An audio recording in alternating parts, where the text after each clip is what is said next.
लक्ष्मी जी की पूजा की तो बात हो गई कि समुद्र मंथन से निकला, स्वागत हुआ था उनका, पूजा हुआ था। तो फिर गणेश जी की पूजा क्यों होती है? इसके पीछे भी एक बड़ी कहानी है। धन के देवता थे कुबेर, उनका काम था धन का रक्षा करना, बंटवारा करना। वो बड़े कंजूस थे।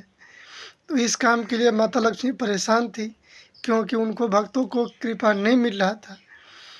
तो उन्होंने श्री नारायण से बात रखे। तो उन्होंने कहा कि इस काम तो एक ही व्यक्ति कर सकता है, और वो है गौरी पुत्र गणेश। तो यही मतलब वो तो मैनेजर थे, भगवान कुबेर, और लक्ष्मी थी ओनर थी। मालिक बोले तो आज की भाषा में उसको ओनर बोलिए, पूरे धन के लक्ष्मी का।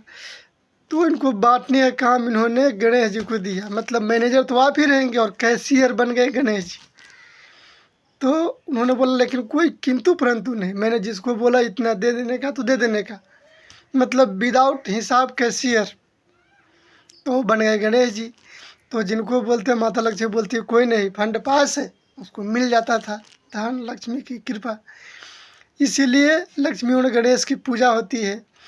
और देवशयनी एकादशी के बाद मतलब कार्तिक मास से पहले एक तिथि आती है।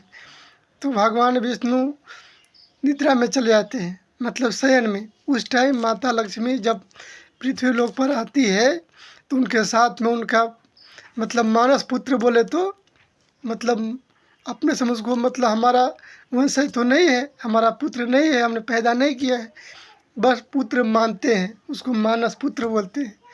वहीं गणेश जी के साथ में आती है। ये हो गया सो मालिक हो गई माता लक्ष्मी ओनर, और ये हो गया सो गया कैशियर। बीच में कुबेर जी की कोई ज़रूरत ही नहीं है। इन्होंने बोला माता इनको इतना दे देने का।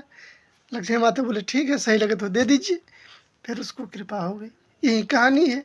अब भी कोई डाउट होगा तो आप कमेंट कर सकते हैं, बाकी हम बताएंगे ना। सनातन को सबसे बड़ी दिक्कत है कि हम जानते नहीं है लेकिन बोलते बहुत ज़्यादा है।